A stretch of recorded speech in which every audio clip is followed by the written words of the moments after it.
তুমি অনেক দেরিতে বুঝবে আমি হারিয়ে যাওয়া মানে শুধু একজন মানুষকে হারানো নয়, তুমি হারিয়েছ সেই হৃদয়টাকে যে নিঃস্বার্থভাবে তোমার পাশে ছিল, যে চোখে শুধু তোমাকেই দেখত, যে মন তোমার প্রতিটি না বলা কথাও বোঝার চেষ্টা করত। একদিন হঠাৎ খুব মনে পড়বে আমাদের সেই সব দিন যখন আমি ছিলাম। তখন হয়তো তোমার বুকের ভিতর এক অদ্ভুত শূন্যতা বাজবে, কিন্তু আমি তখন থাকব না। আমি চলে যাওয়ার পর তুমি টের পাবে এই স্বার্থপর দুনিয়ায় নিখুঁত ভালোবাসা আসলে কতটা দুর্লভ। ভালোবাসার অভাবে, অনুভবের দারিদ্র্যে তুমি ধীরে ধীরে পুড়ে যাবে।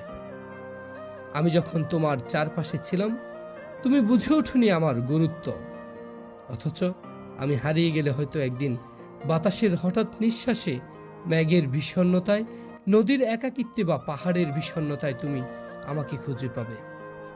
কিন্তু সেই পাওয়াটা হবে শুধু অনুভবে, বাস্তবে নয়।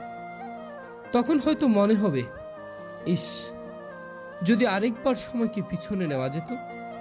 কিন্তু সময় তো আর কারোর জন্য থেমে থাকে না। মানুষ যখন